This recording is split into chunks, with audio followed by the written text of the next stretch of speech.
I used to think horror lived only in stories. You know, those creepy things you hear on forums or watch in low-budget YouTube videos. Haunted hotels, cursed houses, strange shadows at the end of hallways. Things you could turn off with a click, shut down with the brightness of your phone screen. But then something happened to me that I can't shake off. And if I'm writing this down, it's not to entertain. It's because I need someone, anyone, to believe me. Started last year, when I moved into an old lodge in Dehradun.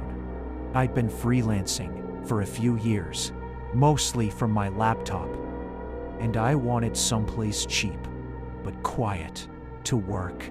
A friend told me about this colonial-era guest house that had been converted into affordable lodging.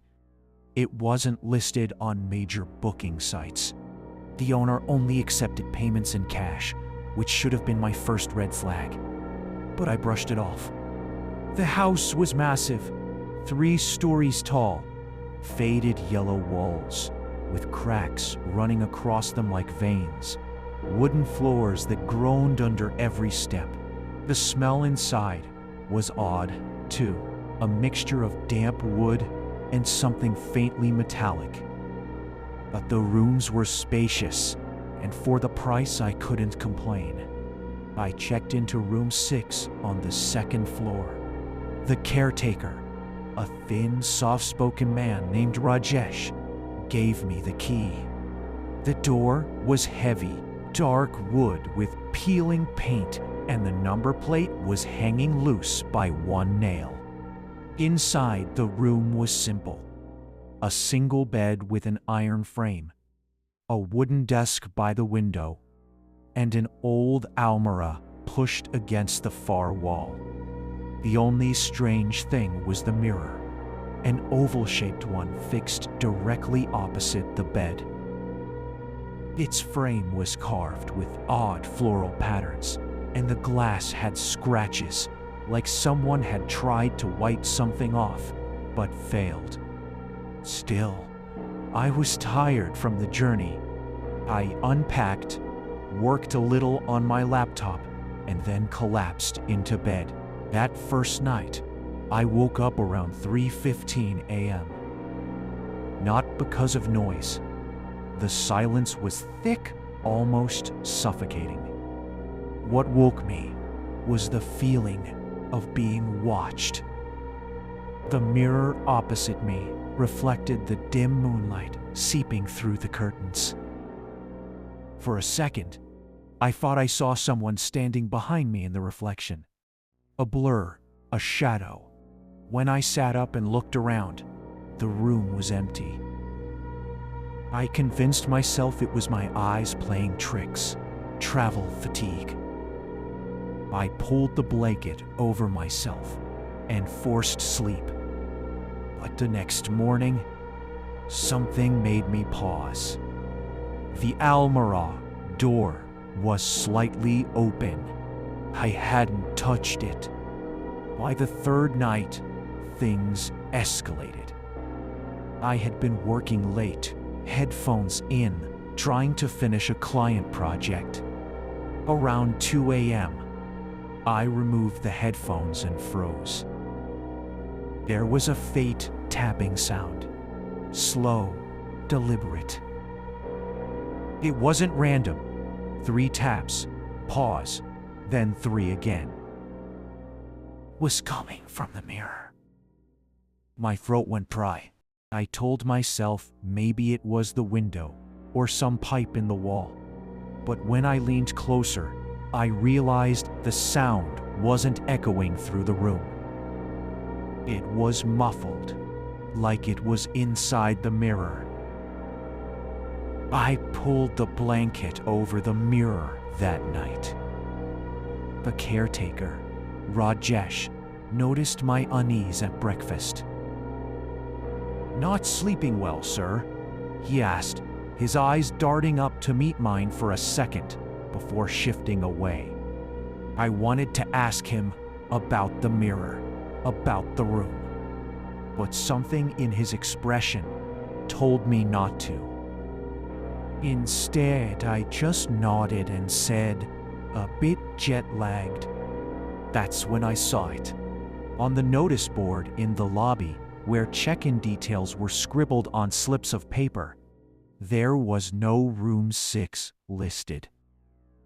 Room 5, room 7, room 8. But no 6. That night, I woke up again at 3:15 a.m. But this time, there was no tapping. There was breathing, not mine. Slow, raspy, like someone with damaged lungs. It came from the corner where the almirah stood. My body froze under the blanket. I didn't dare move. When I finally gathered the courage to glance at the mirror, I saw something that made my stomach drop. In the reflection, the almirah wasn't closed. Its door was wide open, and inside, pressed against the darkness, were 2 faintly glowing eyes. I snapped my head to look directly at the almirah. The door was shut, but in the mirror, the eyes blinked. I didn't sleep the rest of that night. At dawn, I went straight to Rajesh and demanded another room. He didn't look surprised. He simply said, "Of course, sir. Take room 9. Much better view." I moved my things immediately. Room 9 was brighter, cleaner, and it didn't have a mirror. Relief washed over me. For 2 nights, nothing happened. I almost convinced myself room 6 was just my imagination amplified by exhaustion. Until, on the 3rd night, as I was dozing off in room 9, I heard the faintest sound of tapping again. 3 taps. Pause. 3 taps. I looked up. In there, standing against the far wall of my new room, where there shouldn't have been anything, was the same oval mirror from room 6. The mirror stood there, as if it had always belonged, its scratched glass catching the faint glow from the streetlight outside. But I knew it hadn't been in room 9 when I moved in. I stared at it, my mind scrambling for logic. Maybe Rajesh had moved it here for storage. But in the middle of the night, without asking, can why this mirror out of all the furniture in that creaking guest house? The tapping started again. Tap, tap, tap, pause, tap, tap, tap. This time, the sound wasn't muffled. It was crisp, sharp, like fingernails rapping against glass. I wanted to cover it again, like before, but I couldn't bring myself to approach it. My body had locked itself to the bed. I remember my jaw trembling, teeth chattering, even though the night wasn't particularly cold. And then, faintly, I saw something shift in the reflection. The almirah. The same almirah from room 6 was visible in the mirror. Tall wooden thing with rusted handles and warped doors. It wasn't part of room 9. I had checked every inch when I moved. But in the reflection, it stood tall. And from within, something was moving. The next morning, I packed my bag. I didn't care if I lost my deposit. I needed to leave.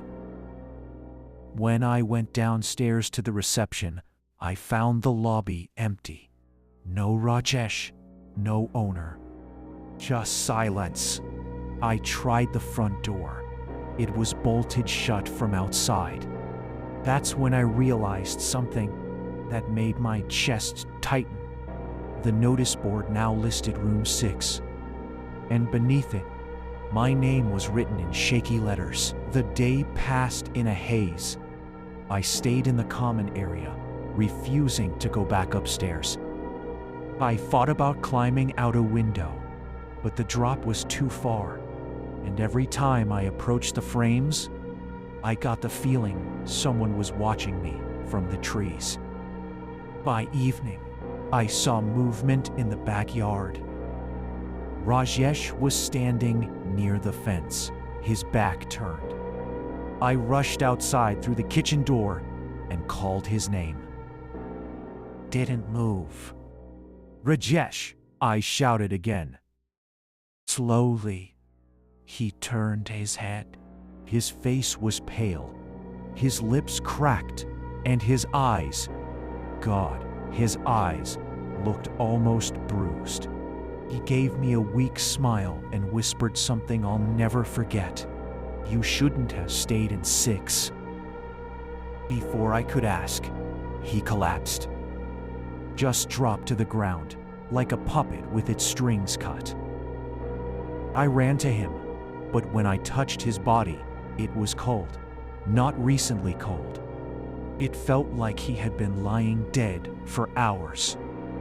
And yet, I had seen him move. I stumbled back into the lodge, my heart hammering so hard I could barely breathe. The air inside smelled worse now. Damp wood, dust, and that same metallic tang, like rusted blood. The mirror was waiting for me in the lobby. It leaned against the wall near the stairs, its scratched surface tilted just enough to reflect me. Except it didn't. In the glass, I wasn't standing in the lobby. I was standing inside room 6, the almirah behind me, its doors rattling, and then, faintly, a hand pressed against the glass from the other side. Thin, bony fingers dragging down, leaving faint trails like condensation. I ran. That night, I barricaded myself in the kitchen. I shoved the heavy dining table against the door and tried to keep my eyes open. At around 2:50 a.m., the power went out. The hum of the fridge died, plunging the room into silence so thick I could hear my own pulse. Then the tapping started again, but not from the mirror, from the inside of the almirah in the kitchen. I hadn't noticed it before, but there it was, shoved into the corner, dusty and half-rotting, identical to the one in room 6. The tapping grew louder. Tap, tap, tap. Then a scraping sound, wood dragging against wood, as though something was clawing at the doors from inside. I pressed my hands against my ears, rocking back and forth, muttering to myself like a child. But the noise didn't stop. And then the doors burst open. I didn't see what came out. I couldn't. The lights flickered for a split second, and in that flash, I saw a shape crawl out. Long arms bent the wrong way, head tilted unnaturally, its eyes glowing faintly, like embers in the dark. I bolted for the door. The table I'd pushed against it had somehow slid aside. I sprinted out into the corridor, not daring to look back. As I ran past the lobby, I caught sight of the mirror again. This time, there was no reflection at all. Just blackness. A void, and within it, countless pale hands pressing against the glass, as if begging to be let through. I didn't sleep that night. By dawn, I decided I'd break a window and escape. broken legs be damned. But when I finally reached the window on the second floor and smashed it with a chair, something stopped me cold. There was no outside. No trees, no street, no morning light. Just darkness, and faintly within that blackness, a reflection of room 6. Yalmara. The mirror, and something inside, waiting. I don't remember falling asleep. Maybe I blacked out from sheer exhaustion. When I woke, the first thing I noticed was the smell. Wet earth and rot, thick enough to make my throat burn. I wasn't in the kitchen anymore. I was back in room 6. The bed, the desk by the window, the almirah, and of course, the mirror across from the bed. All of it exactly as I'd left it the first night. I scrambled up, heart pounding, and ran to the door. My hand twisted the knob so hard I thought it might snap, but it wouldn't open. The wood felt warm, almost pulsing, as if the door itself were alive. I turned back to the room. The almirah was wide open. I pressed my back against the wall, forcing myself not to blink. The inside of the almirah was dark, impossibly dark, like staring into a tunnel with no end. The longer I looked, the more I realized there was something moving inside. Not moving out, but shifting, writhing deeper in the blackness. Shapes I couldn't define, twisting against each other like bodies tangled underwater. And then, a voice. Soft at first, like someone whispering directly into my ear. "Why are you in my room?" The mirror rattled against the wall. Scratches appeared on the glass, curling letters, forming words I didn't want to read. Stay. I don't know what happened in the next few minutes. I remember clawing at the window, the walls, even the floorboards, searching for some way out. But the room was sealed tight, trapping me like prey in a cage. Finally, I snapped. I picked up the wooden chair and hurled it at the mirror. Didn't shatter. Instead, it rippled like water disturbed by a stone. The reflection warped and bent, and for one horrifying second, I saw myself standing inside the almirah, staring out. Then the chair was gone. It didn't fall. It just vanished into the mirror. Panic doesn't describe what I felt. My body shook so violently I could barely stand. I threw myself against the door again and again until my shoulders bruised, but nothing worked. When I finally slumped to the ground, I noticed something new. On the wall opposite the almirah, faint lines were appearing. Thin cracks, spreading like veins, opening to reveal what looked like door frames. One by one, 6 doors formed along the wall. 5 of them stayed shut, but the 6th creaked open slowly, revealing a narrow corridor beyond. I should have stayed where I was. I should have prayed or screamed or simply closed my eyes until madness claimed me.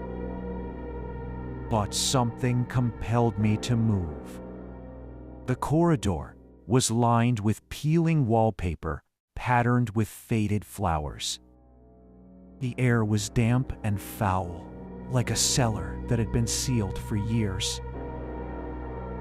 I walked slowly, every step echoing too loudly, as if the hallway wanted me to hear my own fear. At the end stood another mirror. This one was cracked down the middle, shards missing from the corners, its frame covered in dust. But when I looked into it, I didn't see myself. I saw Rajesh, his face pale, his lips trembling. He was standing in some dim, undefined space, and when his eyes met mine through the glass, he mouthed a single word. "Run!" Then hands, dozens of them, shot up from the bottom of the reflection, dragging him down into the darkness until he disappeared. I stumbled back, my breath catching in my throat. That's when I heard footsteps.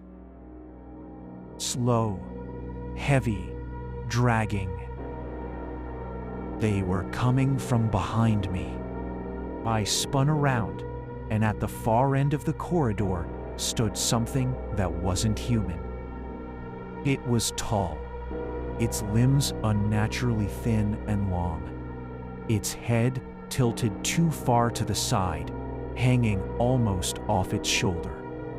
And its eyes glowed faintly, not like light, but like burning coals smothered in ash. Didn't move fast.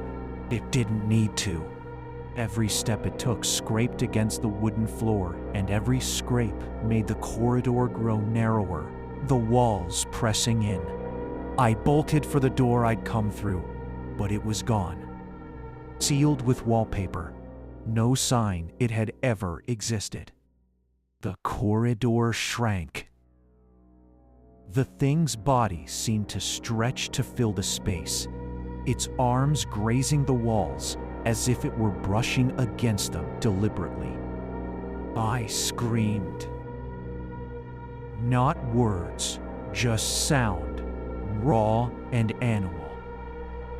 And then I saw another door, small, half-rotted, just big enough to crawl through. I dove toward it, ripping the wood splinters with my hands, and shoved myself inside. The thing's hand swiped at the air behind me. I felt it graze the back of my shirt, cold and damp like soil after rain. I landed hard on the floor of another room. When I looked up, my stomach sank. I was back in room 6. The bed. The almirah. The mirror. Exactly the same. Only one thing was different. This time, there was writing scratched deep into the mirror's surface. Not fresh, old, layered, carved over and over until the words were almost illegible.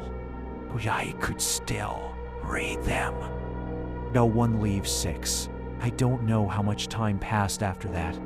Hours? Minutes? In that cursed room, time didn't move the way it should. My watch had stopped at 3:15 a.m., the same time I'd woken up every night since checking in. I sat curled against the wall, my nails digging into my arms, whispering to myself that I was still alive, that it was just a nightmare. But the mirror wouldn't let me believe that. Every time I looked at it, something was different. Sometimes, the reflection showed the bed covered in blood-stained sheets, though mine were clean. Sometimes, the almirah was open, with skeletal hands hanging out of it. And once, God help me, I saw myself hanging from the ceiling fan, swaying gently, though in reality, I sat trembling on the floor. The words on the mirror seemed deeper now, as if new layers were being carved by invisible hands. No one leaves 6. At some point, I heard faint crying. A child's voice, soft, muffled, coming from inside the almirah. I froze, every muscle locked. The crying grew louder, turning into sobs, then frantic wails. Against my better judgment, I found myself crawling toward the sound. "Hello?" My voice cracked. Who's there? The crying stopped instantly. Then a whisper answered. You're next. The almirah slammed shut with such force the mirror rattled on the opposite wall. I lost it after that. I screamed, kicked the bed, tore at the curtains, smashed my fists against the walls until my knuckles bled. None of it mattered. The room held me like a coffin. Eventually, I collapsed from exhaustion. When I opened my eyes again, the mirror was different. It no longer showed room 6. It showed Rajesh. Not alive this time. His body lay sprawled on the lobby floor, eyes open, staring at the ceiling. His lips moved slowly, as if repeating the same word over and over. I pressed closer to the glass, straining to read them. 6. Over and over. 6. Then his head snapped toward me, his milky eyes fixing on mine, and he screamed so loudly the mirror shook in its frame. Stay! I stumbled back, clutching my ears. Sound didn't come through the air. It was inside my skull, vibrating my teeth, rattling my bones. When it finally stopped, Rajesh's body in the reflection was gone. The mirror shifted again. This time, it showed something that made my stomach lurch. Rows of people, men, women, even children, all crammed into a vast, dark hall. Their faces pale, eyes lifeless, every one of them staring directly into the mirror. Some I recognized, fellow guests I had glimpsed briefly when I first checked in. Others looked older, dressed in clothes from decades past. And in the far corner, I saw a face I'll never forget. It was me. My reflection stood among them, blank-eyed, lifeless, staring. And yet, I was still here, breathing, watching. The truth clawed at the edges of my mind. Room 6 wasn't just a room. It was a trap, a collector, a place where people were claimed and stored like trophies. And now, it wanted me. The walls groaned, the ceiling cracked, the whole room shuddered like a beast stirring awake. I pressed myself into the corner, but there was nowhere to hide. Then from the almirah, the voice returned. You're already inside. The doors creaked open. Darkness pooled out, spilling across the floor like smoke. It crawled toward me, cold and wet, clutching at my ankles. I kicked and screamed, but it wrapped around me like chains, dragging me inch by inch. I clawed at the wooden floorboards until my nails split. I begged, out loud, to God, to anyone who would listen. But the only answer was laughter. Low, raspy, endless laughter echoing from the almirah. And in that moment, I realized something horrible. It wasn't just one thing inside the almirah. It was all of them, everyone who had ever stayed in room 6. And soon, I would be one of them. I don't remember how I escaped. Maybe I didn't. Maybe this is just the final trick. Room 6, making me believe I still have a chance. But when I opened my eyes again, I was lying outside, on the road leading away from the lodge. Morning sunlight burned my face. Cars passed. People walked. Life continued as if nothing had happened. The building was gone. Where the guest house had stood was nothing but an empty plot overgrown with weeds. Not even rubble, just earth, as if no structure had ever existed there. I staggered into town, raving like a madman. The locals looked at me with fear and pity. When I described the guest house, one old man shook his head slowly. "Place was torn down years ago," he said. "After too many people went missing. Police couldn't explain it, so they demolished it." Good riddance. I wanted to believe him. But that night, when I checked into a cheap hotel, there was a mirror in the room. And when I looked into it, I didn't see myself. I saw the scratched words waiting for me. "No one leaves 6. I couldn't sleep in that hotel. Every time I closed my eyes, I felt the weight of unseen eyes pressing down on me. The mirror at the far end of the room seemed to hum, a faint vibration that gnawed at my sanity.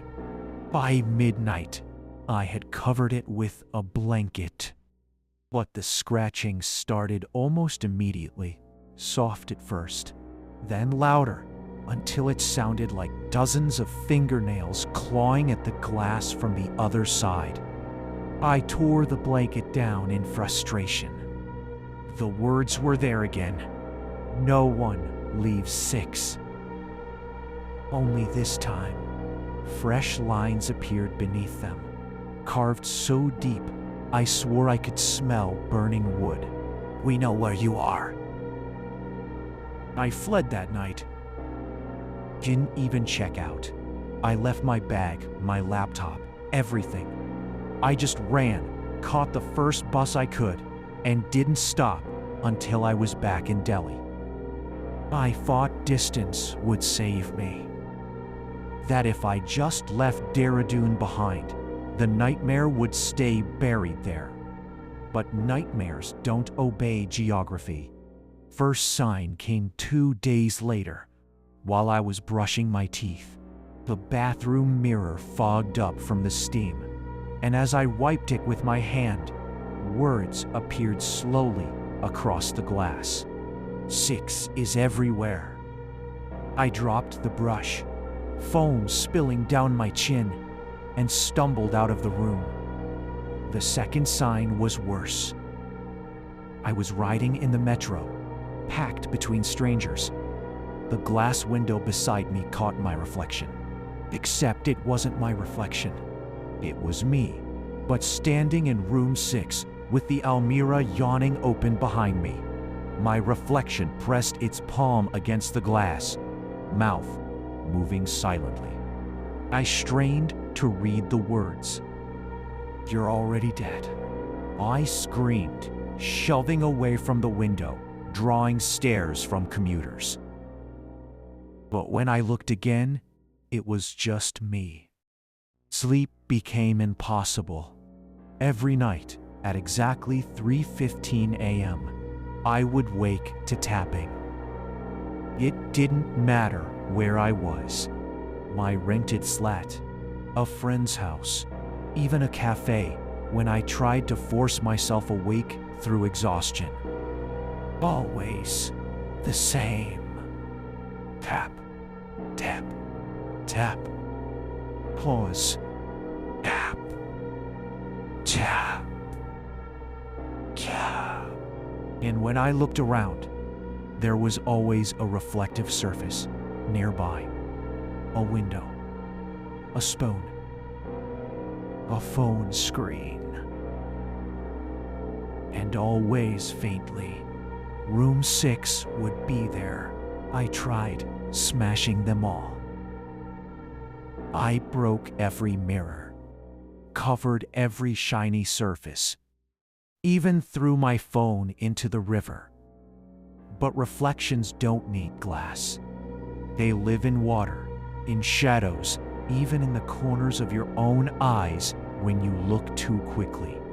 One night, desperate, I tracked down the old man who had told me the guest house was demolished. He lived in a crumbling house on the edge of town, and when he saw me at his door, he shook his head as if he'd been expecting me. "You should not have stayed there," he said quietly. "Room 6 was never part of that lodge. People say it was a leftover, a wound that never healed. It moves. It appears where it wants. Always a room that shouldn't exist.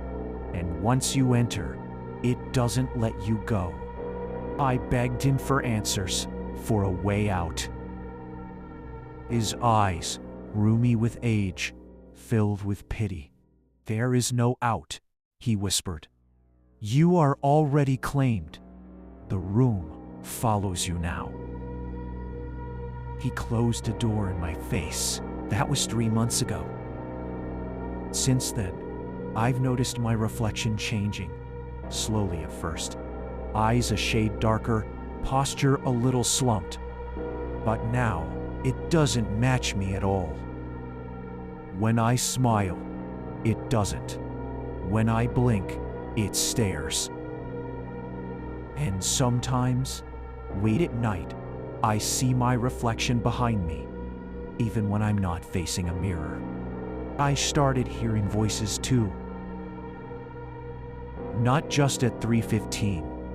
They whisper throughout the day, snatches of phrases in tones that sound horribly familiar. Voices of people I once knew, of strangers I passed in the lodge, even of Rajesh. And always, beneath them all, the same rasping laughter. Last night was the worst. I woke to find the almirah in my room, my own flat, where no such furniture existed, and yet there it was, towering in the corner, its doors rattling. I tried to run, but my body wouldn't move. My limbs felt pinned, heavy, like something unseen held me down. The doors creaked open slowly, and darkness spilled across the floor, swallowing the light. From within, dozens of pale hands reached out. Some small like a child's, others long and skeletal, fingers curling like hooks. They didn't grab me. Not yet. Instead, they pointed toward the mirror, and in the glass, I saw it clearly for the first time. My reflection wasn't me anymore. It was already inside room 6, smiling, waiting, and it whispered, "You've been here all along. I don't know how long I have before the room takes me completely. Maybe it already has. Maybe everything outside room 6, the buses, the streets, this very act of writing, is just the illusion it's giving me to keep me occupied until I finally break.